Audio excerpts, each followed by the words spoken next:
Hi, this is Rajesh Sharma. Throat infection కారణంగా ఒకరోజు video చేయలేకపోయాను.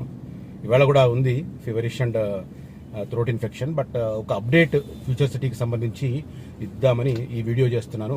నాకు తెలిసి ఈ వీడియో డ్యూరేషన్ పెంచలేను కూడా, ఎందుకంటే సమ్ థ్రోట్ ఇన్ఫెక్షన్ ఉంది. ప్రధానంగా ఫ్యూచర్ సిటీకి సంబంధించిన ప్లానింగ్లో ఒకటి గ్రీనరీకి పెద్ద పీట వేస్తుంది ప్రభుత్వం. చాలా మటుకు న్యాచురల్ వాటర్ బాడీస్ని ప్రొటెక్ట్ చేస్తూ అదంతా రిక్రియేషన్ ఏరియాగా, పార్కులుగా వచ్చే రకంగా ప్లాన్ చేస్తూనే రోడ్డు కనెక్టివిటీ విస్తారంగా ఉండే రకంగా ప్లాన్ చేస్తున్నారు. మనందరికీ తెలుసు, ఎక్స్క్లూజివ్గా Raviryal exit number, outer ring road exit number 13 నుంచి RRR వరకు ఈ ఫ్యూచర్ సిటీని క్రాస్ చేస్తూ, కురుమిద్ద దగ్గర క్రాస్ చేస్తూ RRR వరకు వెళ్లే రకంగా దాదాపు 41.5 కిలోమీటర్లు అంటున్నారు. కానీ అది 43.5 కిలోమీటర్ల దాకా పెరిగే అవకాశం ఉంది. దాన్ని 2 భాగాలుగా చేసి పార్ట్ 1, పార్ట్ 2 కింద కన్స్ట్రక్షన్ చేస్తున్నారు. పార్ట్ 1 వచ్చేసి బీజేపీ ఎంపీ సీఎం రమేష్కు సంబంధించిన రిత్విక్ కన్స్ట్రక్షన్స్కు టెండర్ ఇచ్చారు. తర్వాత వర్క్ అలొకేట్ అయింది. సెకండ్ పార్ట్ వచ్చేసి ఎల్ఎన్టీకి అలొకేట్ అయింది. వర్క్ ఫస్ట్ పార్ట్కు సంబంధించిన వర్క్ ఆల్రెడీ ఇప్పుడు స్టార్ట్ అవ్వడానికి రెడీగా ఉంది. కోర్టు స్టే లిఫ్ట్ అయింది కాబట్టి ఇప్పుడు ఏ క్షణమైనా ఆ వర్క్ స్టార్ట్ చేసే అవకాశాలు కనిపిస్తున్నాయి. దాంతోపాటు ఈ ఫ్యూచర్ సిటీని అమరావతి, ఏపీ రాజధాని అమరావతిని కనెక్ట్ చేస్తూ డైరెక్ట్గా బందర్ పోర్టును కనెక్ట్ చేసే రకంగా ఒక ఎక్స్ప్రెస్ గ్రీన్ఫీల్డ్ హైవే ప్లాన్ చేశారు. అది జస్ట్ 1.5 month బ్యాక్ మాత్రమే ప్రపోజల్ రావడం, వెంటనే ఏపీ అంగీకరించడం, ఆ తర్వాత సెంట్రల్ గవర్నమెంట్ ఆమోదించడం, సర్వేకు ఆదేశాలు జారీ చేయడం జరిగిపోయింది. సర్వే చకచకా జరుగుతుంది. మోస్ట్ ప్రాబబ్లీ అక్టోబర్ నెలలోనే దానికి సంబంధించిన భూమి పూజ చేసే అవకాశాలు ఉన్నాయని చెప్తున్నారు. అక్టోబర్ ఆర్ నవంబర్లో. దానికి 2 ముఖ్యమంత్రులు హాజరయ్యే రకంగా, కేంద్ర మంత్రి నితిన్ గడ్కరీ హాజరయ్యే రకంగా చూస్తున్నారు. అది కురుమిద్దకు దక్షిణ భాగం వైపు, ఇంకా ఎగ్జాక్ట్లీ చెప్పాలంటే నైరుతి కురుమిద్ద నుంచి ఒక 1/2 కిలోమీటర్ టు 1 కిలోమీటర్ మధ్య ఉంటుంది ఆ జంక్షన్. ఆ జంక్షన్ నుంచి స్టార్ట్ అయ్యి మనకు మల్కీస్గూడ అని ఉంటుంది.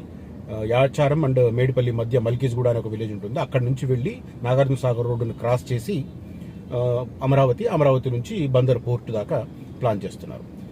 లేటెస్ట్గా ఇంకొక రోడ్డు కూడా చాలా క్రూషియల్ రోడ్డు ప్లాన్ చేశారు. ఇది ఒక రకంగా చెప్పాలంటే ఇది ప్రస్తుతం యాచారం కందుకూరు మధ్య ఉన్న రోడ్డుకు ఆల్టర్నేట్ అని చెప్పాలి. ఆ రూట్లో వెళ్ళిన వారు ఇప్పటికి కూడా నేను చెప్తూ ఉంటాను, కన్ఫ్యూజ్ అవుతుంటారు.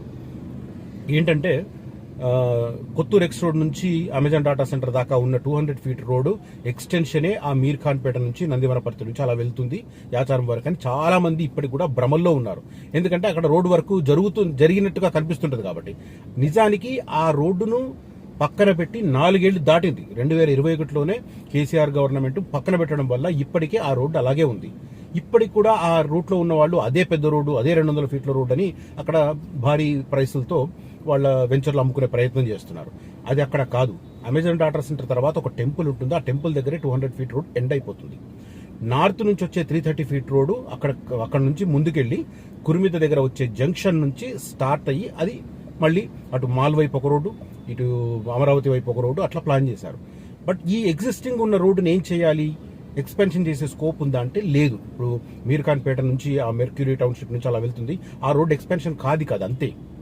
ఎందుకు కాదు అంటే మధ్యలో 3 చెరువులు ఉన్నాయి. చెరువు కట్టల మీదుగా పాత రోడ్లు కాబట్టి వేశారు, చిన్న రోడ్లు కాబట్టి. ఇప్పుడు పెద్ద రోడ్లు ఎలా వేస్తారు? పెద్ద రోడ్లు వేయాలంటే ఆ చెరువులను మింగేయాలి. చెరువులను మింగిస్తే మళ్ళీ న్యాచురల్ వాటర్ బాడీస్ని మింగేసిన నేరం అవుతుంది కాబట్టి, హైడ్రా లాంటి ఇష్యూస్ వస్తాయి కాబట్టి అవి చేయరు. అందువల్లే నేను చెప్పేది ఏంటంటే మీర్ ఖాన్ పేటకు సౌత్, తర్వాత సింగారంకు సౌత్, తర్వాత నందివనపర్తి సౌత్, అట్లా యాచారం సౌత్గా ఒక ట్రంక్ రోడ్డు ప్లాన్ చేసింది గవర్నమెంట్. ఇప్పుడు ఆ రూట్లో వెళ్తున్న వాడు మీర్ ఖాన్ పేట నుంచి వెళ్లే రోడ్డే ఇక అదే అనుకుంటున్నారు. చాలా మంది భ్రమలో ఉన్నారు. నేను చాలా మందికి నన్ను కలిసిన వాళ్ళకి చెప్పే ప్రయత్నం చేస్తున్నాను. కొంతమందికి అర్థమవుతుందో, కొంతమందికి అర్థం కావట్లేదు. ఆ రోడ్డు బదులు కొత్తగా తూర్పు పడమర అంటే యాచారం కందుకూరు కలిసే రకంగా ఒక ట్రంక్ రోడ్డును ప్లాన్ చేశారు. Srisailam highway to Sagar highway trunk road నిర్మాణం, సిగ్నల్ రహిత జంక్షన్లు, ఇంటర్ ఎక్స్చేంజ్లతో పటిష్టమైన వ్యవస్థ, సరుకు రవాణా, మెట్రో కనెక్టివిటీలతో మెరుగైన మౌలిక సదుపాయాలు. దీన్ని చూసిన వాళ్ళకి అర్థమవుతుంది. మెట్రో కనెక్టివిటీ అంటే ఏంటి? ఇప్పుడు ఈ 330 ఫీట్ రోడ్ మధ్యలోనే మెట్రో ప్లాన్ చేశారు. శంషాబాద్ ఎయిర్పోర్ట్ నుంచి ఫ్యూచర్ సిటీ కనెక్ట్ చేస్తూ. అది ఎక్కడ వస్తుంది? కురుమిద్దకు దగ్గరలో వస్తుంది. మళ్ళీ మీర్ ఖాన్ పేట అని చాలా మంది అనుకుంటారు. మీర్ ఖాన్ పేట అక్కడ నుంచి 2.5-3 కిలోమీటర్లు ఉంటుంది. సో కుర్మిద్దకు ఆనుకొని వస్తుంది. అక్కడ ఎక్కడైతే కుర్మిద్దకు ఆనుకొని ఉన్న ఎలక్ట్రానిక్ సిటీ ఉందో దాని దగ్గరకు వస్తుంది. అది సీదా వెళ్ళి ఏ సిటీ దగ్గర దాకా వెళ్తుంది. ఏ సిటీ దగ్గర ఈ నేను చెప్పిన జంక్షన్ వస్తుంది. ఆ జంక్షన్ నుంచి అమరావతి రోడ్డు స్టార్ట్ అవుతుంది. ఇంకోటి మాల్ వైపు వెళ్ళి 200 ఫీట్ రోడ్ స్టార్ట్ అవుతుంది. మళ్ళీ ఈ 330 ఫీట్ రోడ్ స్ట్రేట్గా వెళ్ళి తిరుమలకు కనెక్ట్ అవుతుంది. అది కాకుండా ఇప్పుడు లేటెస్ట్గా ఈ జంక్షన్ కంటే ముందు వైపు నుంచి, అంటే ఇప్పుడు ఎక్కడైతే 200 ఫీట్ రోడ్ ఎండ్ అయిందో అక్కడ కొద్దిగా ముందుకెళ్ళి మీర్ఖాన్పేట విలేజ్ తగలకుండా మీర్ఖాన్పేట విలేజ్ నుంచి వెళ్లే ఛాన్సెస్ తక్కువ. ఆ తర్వాత సింగారం కానీ నందివరపర్తి కానీ విలేజ్ల మధ్యలో ఉంచి పెద్ద రోడ్లు వెళ్ళవు. వెళితే మొత్తం ఇళ్లను అడ్డంగా తీసేయాల్సి ఉంటుంది. చాలా చాలా పెద్ద ఎత్తున ఆ గ్రామస్తుల నుంచి వ్యతిరేకత వ్యక్తమవుతుంది. కాబట్టి విలేజ్లను తప్పిస్తూ ముందుకు వెళ్ళాలని చెప్పి ప్లాన్ చేస్తున్నారు. దాంట్లో భాగంగా ఈ రోడ్డు ప్లాన్ చేశారు. ఇప్పుడున్న రోడ్డు ఏదైతే ఉందో దాని మీద భారం పడకుండా, సేమ్ టైం విలేజ్లను కట్ చేయకుండా విలేజ్లకు సౌత్ వైపు నుంచి ఈ రోడ్డును తీసుకెళ్లి కలిపే ప్రయత్నం చేస్తున్నారు. ఆల్రెడీ కందుకూరు టౌన్లోంచి ఒక రోడ్డు ఉంది. దాన్ని కూడా కందుకూరు సౌత్ నుంచి అక్కడికి తీసుకొచ్చే ప్రయత్నం చేస్తున్నారు. అంటే ఓవరాల్ గా ఒక 22-23 కిలోమీటర్ల దూరంతో ఈ ట్రంక్ రోడ్డు ఏర్పాటవుతుంది. ఈ ట్రంక్ రోడ్డు కూడా చాలా ఇంపార్టెంట్. యాచారంకు దక్షిణం వైపు, కందుకూరుకు దక్షిణం వైపు ఉండే అవకాశం ఉంది. ఈ విలేజ్లు ప్రస్తుతం ఉన్న విలేజ్లు ఏవి కూడా టచ్ కావు. ఆ విలేజ్లను డిస్టర్బ్ చేయకుండా వెళుతుంది. ఎందుకంటే స్ట్రేట్ గా వెళ్ళాలి, రేడియల్ రోడ్లు ఉండాలి. అట్ ద సేమ్ టైం ఈ local transport system, local bikers ఇట్లాంటి వాటితో ఇబ్బంది రాకుండా ఉండాలని చెప్పి ఈ రోడ్డు ప్లాన్ చేశారు. ఇది సిగ్నల్ రహిత జంక్షన్లు ఉండాలి, ఇంటర్ ఎక్స్చేంజ్లు ఉండాలి, పటిష్టమైన వ్యవస్థ ఉండాలి, సరుకు మెట్రో కనెక్టివిటీతో మెరుగైన సదుపాయాలు ఉండాలని చెప్పి చేస్తున్నారు. సేమ్ టైం భూసేకరణ కూడా ఎలాంటి ఇబ్బందులు లేకుండా దీన్ని ప్లాన్ చేస్తున్నారు.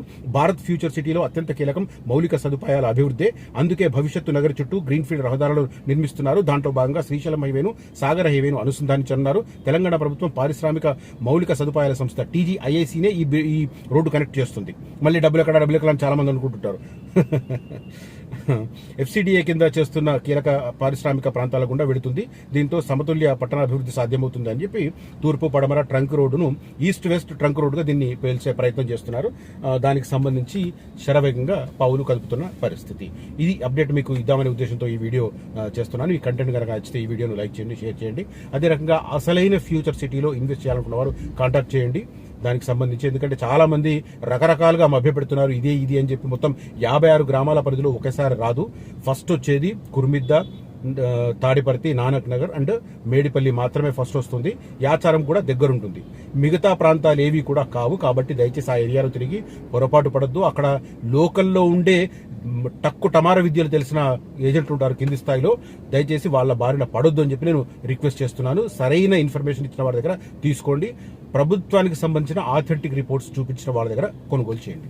తర్వాత రియల్ ఎస్టేట్ రంగంలోకి రావాలని చెప్పి నేను రిటైర్డ్ ఎంప్లాయీస్ కానీ, అదే రకంగా గృహిణులు, హోమ్ మేకర్స్ని, హౌస్ వైఫ్ని రిక్వెస్ట్ చేస్తున్నాను. మీ సర్కిల్లో మీ పరిధిలో ఉన్న వాళ్ళకు జెన్యూన్ ప్రాపర్టీలు ఇప్పించి, ఏదో మోసం చేయమని కాదు, జెన్యూన్ ప్రాపర్టీస్ ఇప్పించి తీసుకోండి. మా అధిరన్ గ్రూప్కు నాయకత్వం వహిస్తున్నారు వినీతా రెడ్డి గారు.